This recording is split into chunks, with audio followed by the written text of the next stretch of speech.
ये कहानी है मध्य धरती के सबसे बड़े विशाल साम्राज्य बोनो को राजा थ्रोर की, जिसके पास इतना सारा खजाना होता है कि उसके चारों तरफ सोना चांदी हीरे जवाहरात के पहाड़ गजे होते हैं। एक ऐसा दिन आता है कि उसके खजाने की लालच में दुनिया की दूसरी छोर से एक विशाल ड्रैगन आता है जो अपने मुंह से आग निकालता है और राजा के पास जितना भी खजाना होता है वो उस पर कब्जा कर लेता है। इस कहानी की शुरुआत में हमें दिखाया जाता है कई सदियों पहले एराबोर के निवासी बहुत खुश और बहुत समृद्ध हुआ करते थे। वहाँ के राजा का महल बहुत खूबसूरत और बहुत विशाल था। वहाँ पर्वत की गहराइयों में बेशुमार खजाना छिपा था। बेशकीमती हीरे जवाहरात उन चट्टानों से निकाले जाते थे। रस्सियों की सहायता से गहराइयों से चट्टानों को काटकर सोना निकाला जाता था। यहाँ के राजा का नाम थ्रोर था जो बोनो में सबसे शक्तिशाली है। बोने बहुत कुशल कारीगर और बहुत बहादुर होते हैं। पर्वत की गहराइयों से ये लोग चट्टानों को काटकर सोना निकाल रहे होते हैं। तभी एक बोने को एक चमकदार वस्तु मिलती है जिसे ये लोग पर्वत का हृदय मानते हैं और वहाँ के राजा ने इसका नाम रखा आर्केन स्टोन, जिसका मतलब है कि राजा का जवाहर। राजा थ्रोर को बधाई देने के लिए एक दूसरे राज्य का राजा थ्रंडेल आता है।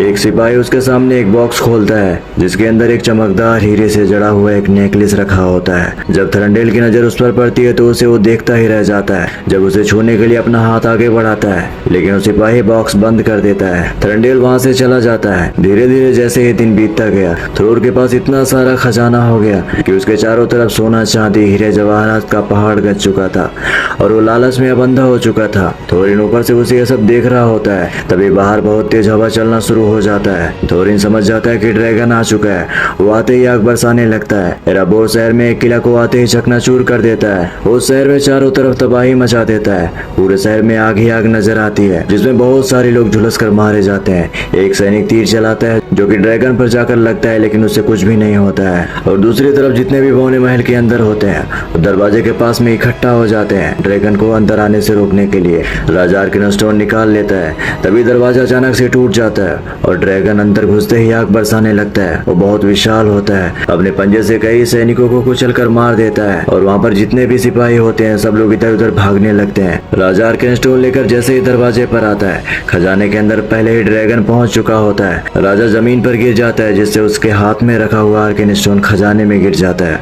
और वो खो जाता है। वहाँ पर थोरिन आता है और राजा को पकड़कर वहाँ से बाहर ले जाता है। अब राजा के विशाल खजाने पर ड्रैगन का कब्जा हो चुका था। सभी बोने अपनी जान बचाकर महल से बाहर निकल जाते हैं। थ्रंडेल अपनी सेना के साथ चट्टान के ऊपर से ये सब देख रहा होता है लेकिन थ्रंडेल अपने सैनिकों के साथ पीछे मुड़कर चला जाता है। अपनी मातृभूमि की छिन जाने पर सभी बोने जो कभी इतना महान हुआ करते थे जंगल पहाड़ी रेगिस्तानों में भटकने लगते हैं और बोनों का राजकुमार मजदूरों वाला काम करने लगता है। लेकिन उसके दिल में हमेशा उस दिन की याद बाकी थी। दूसरी तरफ बहुत खूबसूरत स्थान पर एक हॉबिट का घर दिखाया जाता है। हॉबिट इंसानों की एक प्रजाति है जो ये लोग शांति वातावरण में रहना पसंद करते हैं। ये लोग अक्सर घर के अंदर रहते हैं। एक दिन बिल्बो बैगिन नाम का हॉबिट बैठा होता है। तभी वहाँ पर गैंडाल्फ आते हैं जो कि एक जादूगर है। हॉबिट से एक लंबी यात्रा पर चलने के लिए बोलते हैं लेकिन हॉबिट उन्हें साफ मना कर देता है और घर के अंदर चला जाता है। दरवाजा बंद कर लेता है। दरवाजे पर गैंडाल्फ एक निशान बनाते हैं और वहाँ से चले जाते हैं। जब बिल्बो बैगिन खाना खाने के लिए बैठता है तभी उसका दरवाजा कोई खटखटाता है और जैसे ही दरवाजा खोलता है बाहर एक बौना खड़ा होता है जिसकी लंबी दाढ़ी होती है। वो अंदर आता है, उसका खाना खाने लगता है। एक एक करके वहाँ पर बहुत सारे बौने आ जाते हैं और उसके घर के अंदर जितना भी खाना होता है सभी लोग उसे खाने लगते हैं। वो लोग काफी खुशमिजाज लोग होते हैं। आखिर में थोरिन आता है जो इन सब बौनों का राजा है। एक बार फिर ये लोग एराबोर शहर के उस महल को पाने के लिए योजना बनाते हैं। उस घटना को बीते हुए अब 60 साल हो चुका है लेकिन थोरिन कहता है उस महल में घुसने का कोई बाहरी दरवाजा नहीं है। गैंडाल्फ एक चाबी निकालता और बताता है महल में घुसने का केवल एक गुप्त दरवाजा है लेकिन उसे ढूंढना काफी मुश्किल है। अगली सुबह बिल्बो बैगिन जब आँख खोलता है वो पूरे घर में घूम कर देखता है उसे कोई बौना नजर नहीं आता है क्योंकि वो लोग पहले ही जा चुके हैं। लेकिन बिल्बो भी अपना सामान पैक करता है और दौड़ते दौड़ते उनके पीछे पहुंच जाता है और यहीं से उसकी जिंदगी की पहली यात्रा शुरू होती है। ये लोग घने जंगलों से गुजरते हुए एक पहाड़ी पर ठहरते हैं। एक बूढ़ा बौना बताता है कि ड्रैगन के महल पर कब्जा कर लेने के बाद में राजा थ्रोर ने प्राचीन बोनों के साम्राज्य मौर्य पर कब्जा करने की कोशिश किया था लेकिन वहाँ पर ऑक्स जो कि राक्षसों की सेना है पहले ही पहुंच चुकी थी। वहाँ पर इंसानों और राक्षसों के बीच में एक बहुत भीषण युद्ध हुआ। ऑक्स की सेना का नेतृत्व सभी जनजातियों में सबसे खूंखार दरिंदा एजोक कर रहा था और राजा थ्रोर का सर धड़ से अलग कर देता है। थोरिन ये सब देख रहा होता है। वो पूरी तरह से आग बबूला हो जाता है। वो एजोक को मारने के लिए आगे बढ़ता है लेकिन एजोक बहुत ताकतवर होता है। जब थोरिन जमीन पर पड़ा होता है वो उसे कई बार हमला करता है लेकिन वो बच जाता है। उसके हाथ में एक पेड़ की टहनी होती है जिसका इस्तेमाल वो ढाल के रूप में कर रहा होता है। एक आखिरी बार जब एजोक हमला करता है थोरिन के पास एक तलवार पड़ी होती है। वो उसे उठाता है और एजोक का हाथ काट देता है, जिससे एजोक पीछे हट जाता है और उसकी सेना कमजोर पड़ जाती है, जिसमें थोरिन की जीत हो जाती है। लेकिन इस युद्ध में इन लोगों ने भी अपने राजा और बहुत सारे सैनिकों को खो दिया है, जिससे ये लोग कोई भी खुशी नहीं मनाते हैं।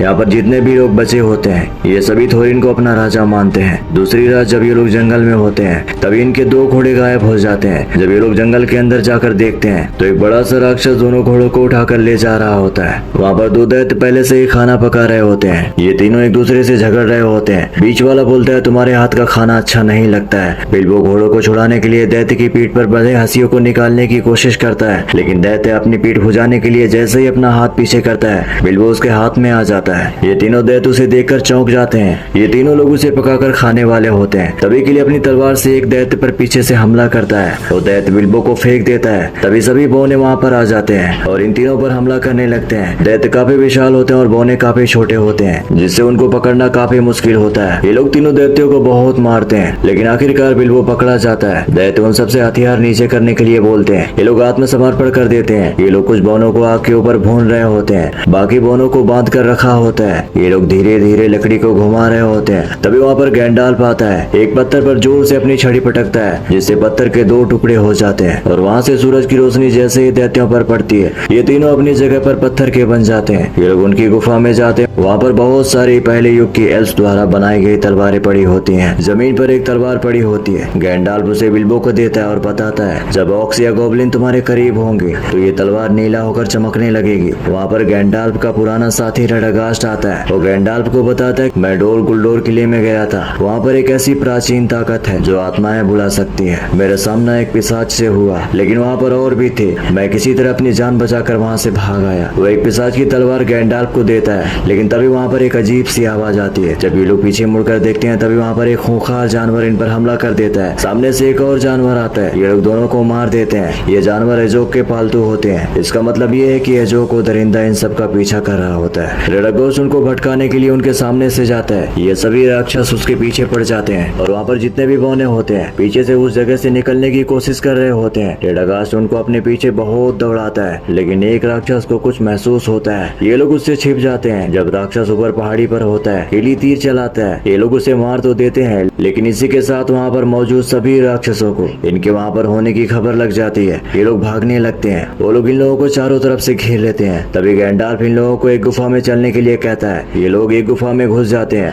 वहाँ पर एल्फ्स की सेना भी आ जाती है। राक्षस भाग जाते हैं। जब ये लोग गुफा के आखिरी छोर पर पहुँचते हैं तो इन्हें घाटियों में बसा एक बहुत खूबसूरत एल्फ्स का गाँव दिखाया जाता है। जब ये लोग महल के द्वार पर पहुँचते हैं तभी वहाँ पर एल्फ्स का राजा एलोंड आता है। वो इन सभी लोगों को शाम की दावत देता है। थोरिन एलोंड को नक्शा देता है। वो उसे बहुत ध्यान से देखता है। जब अर्धचांद की रोशनी उस नक्शे पर पड़ती है तो उस पर कई अक्षर उभर आते हैं। उस नक्शे पर लिखा होता है ग्रेस्टोन के पास खड़ा होना, जब थ्रस्ट चहचहाए और जब डूबता हुआ सूरज ड्यूरिन के अंतिम दिन की रोशनी बने और चमकेगा की होल से। दूसरी तरफ जब सैनिक वापस लौटकर एजोक के सामने आता है वो बताता है थोरिन हमारे हाथ से निकल गया, लेकिन एजोक उसे उठाकर फेंक देता है। अब की बार और ज्यादा राक्षसों को थोरिन को पकड़ने के लिए भेजता है। दूसरी तरफ महल में गैंडाल्फ सभी जादूगरों को बताता है डोल गुलडोर किले में एक ऐसी जादुई शक्ति है जो पिशाचों को बुला सकती है, और उनको रेडागास्ट की दी हुई तलवार दिखाता है। वो तलवार एक शैतानी राजा एक मार की है। सभी बौने वहाँ से चले जाते हैं। जब ये लोग एक पहाड़ी से गुजर रहे होते हैं वहाँ पर बहुत तेज बारिश होना शुरू हो जाती है। तभी वहाँ पर एक पत्थरों का दानव चट्टान उठाकर फेंकता है जो इनके पीछे खड़े दूसरे दानव को जाकर लगती है। ये लोग जिस पहाड़ी पर खड़े होते हैं वो भी खिसकने लगती है, और ये कोई पहाड़ी नहीं होती है, ये भी पत्थरों का एक दानव है जो अब जाग चुका है। सभी दानव आपस में लड़ने लगते हैं। सब लोग दानव के पैरों पर खड़े होते हैं। जब दूसरा लड़ रहा होता है तभी पीछे से एक दानव पत्थर से मारता है और दूसरा दानव नीचे गिर जाता है। उसके पैर पर जितने भी लोग होते हैं देखने से ऐसा लगता है कि वो लोग कुचलकर मर चुके हैं, लेकिन जब थोरिन आगे बढ़ता है देखता है तो वहाँ पर सभी लोग सुरक्षित होते हैं। वो लोग उस रात एक चट्टान की गुफा में पनाह लेते हैं। जब ये लोग सो रहे होते हैं तभी बिल्बो वहाँ से भागने की कोशिश करता है, लेकिन एक बोना उसे रोकने की बहुत कोशिश करता है। लेकिन जब बिल्बो अपनी तलवार बाहर निकालता है उस तलवार से नीली रोशनी निकल रही होती है। इसका मतलब है कि इनके आसपास गोब्लिन्स है। इन्हें संभलने का मौका भी नहीं मिलता और ये लोग नीचे एक सुरंग में चले जाते हैं और ऐसी जगह पर जाकर गिरते हैं जहाँ पर गोब्लिन्स का अड्डा होता है। वहाँ पर लाखों गोब्लिन्स होते हैं। वो लोग इन्हें बंदी बना लेते हैं। बिल्बो छोटे होने के कारण उनसे बच जाता है। गोब्लिन्स का राजा बहुत विशाल और बहुत घिनौना होता है। उसके सामने इन लोगों को पेश किया जाता है। इनके सारे हथियार जब्त कर लिया जाता है और थोरिन को देखते ही पहचान लेता है। कि ये कभी पर्वत का राजा हुआ करता था। दूसरी तरफ बिल्बो एक स्थान पर छिपकर देख रहा होता है कि एक अजीब सा दिखने वाला छोटा आदमी जिसका नाम गोल्लुम है, वो एक गोबलिन को पत्थर से मार रहा होता है। लेकिन तभी उसकी कमर से अंगूठी छूटकर नीचे गिर जाती है। बिल्बो ये देख लेता है और उस अंगूठी को उठा लेता है, और जैसे ही बिल्बो उसके पीछे जाता है गोल्लुम भी उसे देख लेता है, और बिल्बो जैसे ही अपना सिर ऊपर उठाता है गोल्लुम उसके सामने आ जाता है। जब वो अपनी कमर पर अंगूठी निकालने के लिए हाथ रखता है उसकी अंगूठी वहाँ से गायब होती है। थोड़ी देर बाद वो समझ जाते हैं कि उसकी अंगूठी बिल्बो के पास है। गोबलिन का राजा सभी बोनों को मारने का आदेश देता है। वो लोग उन सभी पर टूट पड़ते हैं। तभी वहाँ पर एक बहुत तेज रोशनी चमकती है। ये गैंडाल्फ होता है जो बोनों को बचाने के लिए वहाँ पर आया है। सब लोग हथियार उठाते हैं और एक भीषण युद्ध चालू हो जाता है। गैंडाल्फ भी उनके साथ लड़ाई कर रहा होता है। गोबलिन्स की तादाद बहुत ज्यादा होती है और दूसरी तरफ गोल्लुम बिल्बो का पीछा कर रहा होता है। बिल्बो लड़खड़ाकर जमीन पर गिर जाता है। उसकी अंगूठी हवा में होती है। अपना हाथ ऊपर उठाता है और इसकी अंगूठी उसकी एक उंगली में आ जाती है, जिससे वो तुरंत ही गायब हो जाता है। वहाँ पर गोल्लुम आता है, वो उसके सामने होता है, लेकिन वो बिल्बो को नहीं देख पाता है क्योंकि अंगूठी पहनने की वजह से बिल्बो गायब हो चुका है। दूसरी तरफ ये लोग हजारों गोबलिन से बचकर भागने की कोशिश कर रहे होते हैं। तभी इनके रास्ते में बहुत सारे गोबलिन्स आ जाते हैं। वो लोग इनको मारते जाते हैं। आखिर में गोबलिन्स का राजा आ जाता है,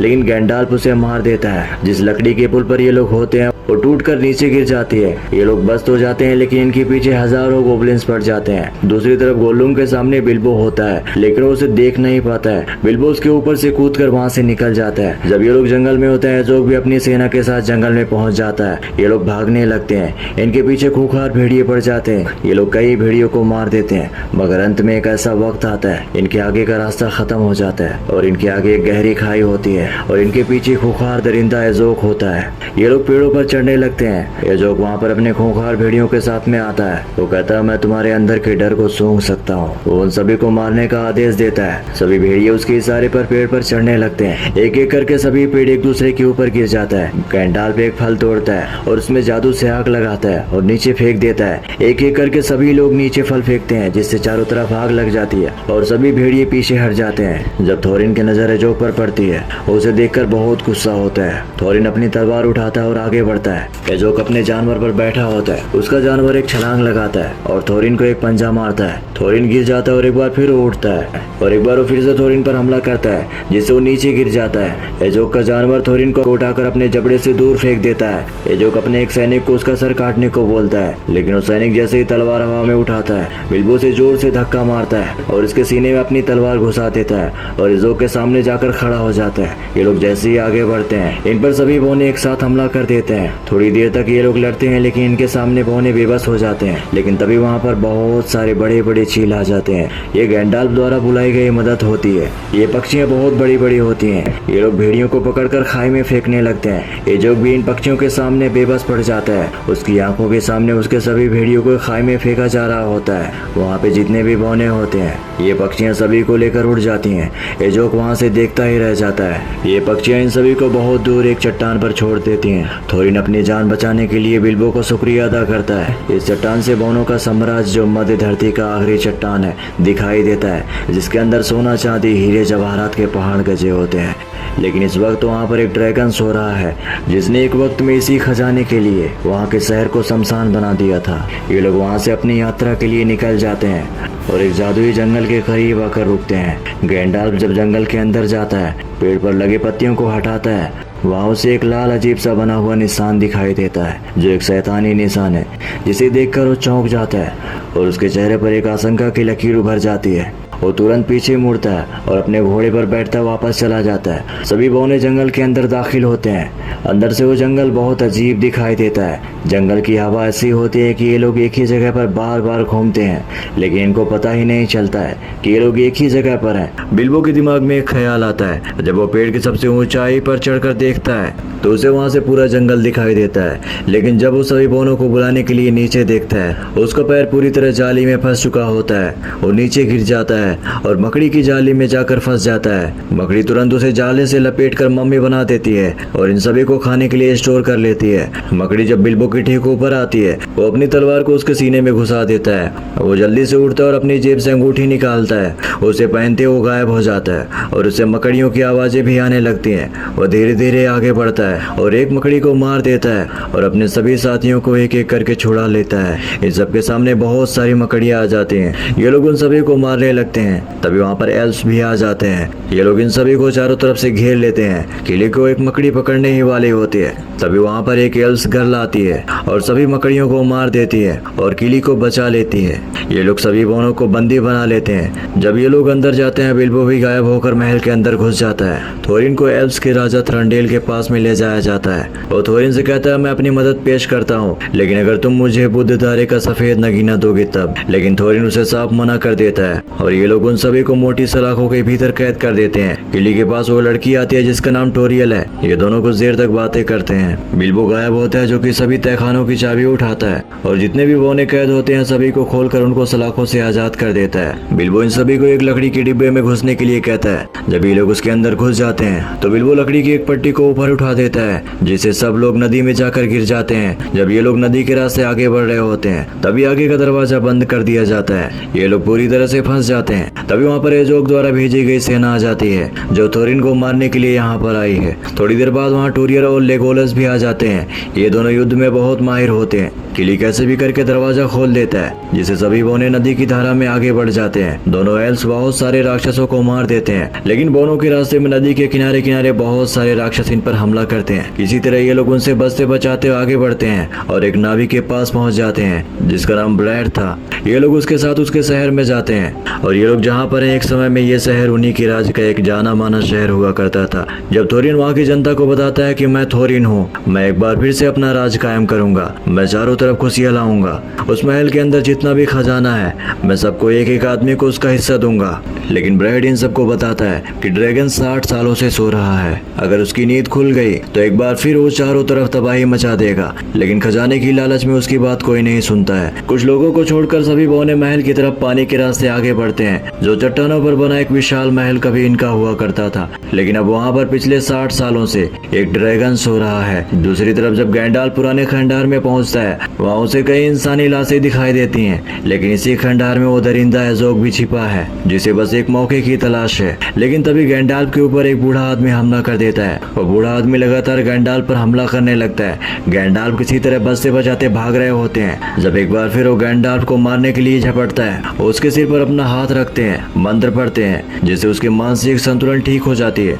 ये बूढ़ा आदमी और कोई नहीं, थ्रोर का पुत्र थेरेन है जो इस खंडार में कई सालों से भटक रहा था। दूसरी तरफ ये लोग वहाँ पर पहुँचते हैं जहाँ से महल के अंदर प्रवेश करने का दरवाजा छिपा है। ये लोग इंतजार कर रहे होते हैं जब ड्यूरिन दिवस की आखिरी किरण चाबी के खांचे को चमकाएगी, मगर सूरज डूब जाता है। वहाँ पर कोई खांचा नजर नहीं आता है। ये लोग हताश होकर वहाँ से जाने लगते हैं, लेकिन बिल्बो अभी भी इंतजार कर रहा होता है। जब एक छोटी चिड़िया पत्थर को खटखटाती है तभी सूरज की आखिरी किरण एक बार फिर से पत्थर पर पड़ जाती है। अब की बार वो चाबी का खांचा चमकने लगता है। बिल्बो सभी बोनों को वापस बुलाता है। वो लोग चाबी को अंदर डालकर घुमाते हैं जिससे दरवाजा खुल जाता है। ये लोग वहाँ की दीवारों को बहुत ध्यान से देख रहे होते हैं। दूसरी तरफ जब गैंडाल्फ और थेरेन एक संकरे रास्ते से निकल रहे होते हैं तभी पीछे से एजोक आता है। वो गैंडाल्फ पर हमला करता है और दूर जाकर गिरता है। गैंडाल्फ उन सभी को अपनी शक्तियों से रोक देता है और वहाँ से गायब हो जाता है। ये दोनों उन राक्षसों से बचकर भाग रहे होते हैं, लेकिन जैसे ही ये लोग थोड़ा आगे बढ़ते हैं उनके सामने शैतानी राजा की शक्ति प्रकट हो जाती है। वो थेरेन को अपने पास खींच लेता है। गैंडाल्फ उसे बचा नहीं पाता है। वो शैतानी शक्ति उस पर भी हावी पड़ जाती है। वो एक गोलाकार कवच बनाकर बच रहे होते हैं, लेकिन आखिर में शैतानों का राजा काले धुएं से बाहर आता है। उसकी शक्तियों के सामने गैंडाल्फ की शक्तियां फीकी पड़ जाती हैं और उनकी छड़ी धुएं में बिखर जाती है। दूसरी तरफ जब बिल्बो आर्कन स्टोन की तलाश में महल के अंदर जाता है, उसे खजाने का एक पहाड़ नजर आता है। वो एक एक करके असंख्य खजाने में आर्कन स्टोन ढूंढने की कोशिश कर रहा होता है। वो काफी देर तक इधर उधर घूमता है, लेकिन जब वो अपने हाथ से एक प्याला उठाता है उसके ऊपर जितने भी सिक्के होते हैं नीचे खिसकने लगते हैं। वहाँ पर बंद कमरे में सिक्कों की खनक बहुत आवाज करती है, लेकिन तभी वहाँ पर एक बहुत बड़ी आंख दिखाई देती है जो कई वर्षों से नींद में सो रहा होता है। थोड़ी देर बाद उसकी आंख खुलती है, लेकिन तभी बिल्बो अपना रिंग उठाता है और पहनकर उसे गायब हो जाता है। लेकिन ड्रैगन उसकी महक से उसके सामने आ जाता है। लेकिन थोड़ी देर बाद वो अंगूठी निकाल देता है और ड्रैगन के सामने आ जाता है। ड्रैगन उससे पूछता है, कौन हो तुम, कहाँ से आए हो? लेकिन तभी बिल्बो को आर्कन स्टोन सामने पड़ा दिखाई देता है। लेकिन ड्रैगन समझ जाता है कि यहाँ पर और भी लोग हैं। वो बहुत गुस्सा हो जाता है। वो छत से लगे एक पिलर को नीचे गिरा देता है जिससे वहाँ की पूरी जमीन हिल जाती है। सभी लोग समझ जाते हैं कि वो ड्रैगन अब जाग चुका है। बिल्बो आर्कन स्टोन लेने की कोशिश करता है, लेकिन बार बार वो उससे दूर हो जाता है। दूसरी तरफ गैंडाल्फ को कैद कर लिया जाता है। वो देखते हैं राक्षसों की एक बहुत बड़ी सेना युद्ध के लिए आगे बढ़ रही होती है, लेकिन बिल्बो ड्रैगन को देखता है। उसके सीने पर एक बहुत बड़ा छेद होता है। उसके सामने आर्कन स्टोन पड़ी होती है। ड्रैगन कहता है, तुम्हारा खेल यहीं खत्म होता है। जब वो उसे खाने के लिए अपना मुंह खोलता है वो गायब हो जाता है, लेकिन ड्रैगन आग की बारिश कर देता है। बिल्बो वहाँ से भागने लगता है। दूसरी तरफ किली को जहरीला तीर लगने से वो बीमार पड़ चुका होता है। बहुत सारे राक्षस इनका पीछा करते हुए उस शहर में पहुंच जाते हैं। वो लोग इन पर हमला कर देते हैं। जब एक राक्षस बोने को मारने ही वाला होता है तभी उसके सीने के आर पार एक तीर घुस जाता है। ये तीर एल्स लड़की द्वारा चलाई गई होती है जिसका नाम टूरियल है। टूरियल किली से प्यार करती है। वो उसे जहर से बचाने के लिए यहाँ पर उसका पीछा करते हुए आई है, लेकिन उसके पीछे पीछे लोगोरस भी आ जाता है। लेकिन इनके घर के अंदर कई राक्षस आ जाते हैं। ये लोग उन सभी को एक एक करके मारते जाते हैं। लेकिन जब उनको पता चलता है कि यहाँ पर एल्स भी आ चुके हैं वो राक्षस वहाँ से भागने लगते हैं। टूरियल एक जड़ी बूटी अपने हाथ में लेती है और उसे किली के जख्मों पर लगाती है। साथ ही साथ एक मंत्र पढ़ती है जो कि एक प्राचीन भाषा है। वो किली को बचा लेती है। दूसरी तरफ महल के अंदर जितने भी बौने छिपे होते हैं ड्रैगन उन सभी को देख लेता है। वो उन पर अपने मुंह से आग उगलता है, लेकिन वो लोग बच जाते हैं। ये लोग महल के अंदर ड्रैगन से बचते बचाते इधर उधर भाग रहे होते हैं, लेकिन वो ड्रैगन किले से बाहर आसमान में उड़ जाता है और बोलता है कि मैं खुद ही एक चलता फिरता मौत हूँ। वो शहर के ऊपर पहुंचते ही आग बरसाने लगता है। यहाँ के सभी लोग शहर छोड़कर भागने लग जाते हैं और थोड़ी ही देर में पूरे शहर को शमशान बना देता है। लेकिन ब्रैड वही नाविक जो इन बौनों को इस शहर में लेकर आया था एक धनुष लेकर घंटा घर के ऊपर चढ़ जाता है। वो कई तीर चलाता है लेकिन ड्रैगन पर उस पर कोई असर नहीं होता है। लेकिन तभी उसका बेटा उसके सामने आता है। उसके हाथ में ब्लैक एरो होता है। वो ब्लैक एरो अपने बेटे के कंधे पर रखकर निशाना लगाता है, लेकिन ड्रैगन जैसे ही नजदीक आता है वो तीर छोड़ देता है। वो तीर सीधा जाकर ड्रैगन के पुराने जख्मों पर लगता है, जिसे ड्रैगन पूरे शहर में इधर उधर छटपटाने लगता है और ड्रैगन आसमान में अपनी जिंदगी की एक आखिरी उड़ान भरता है और सीधा जमीन पर गिर जाता है। वो ड्रैगन मर चुका है जिसके नाम से उस समय में पूरी दुनिया कांपती थी। अब उस महल पर बौनों का राज पुनः स्थापित हो चुका था।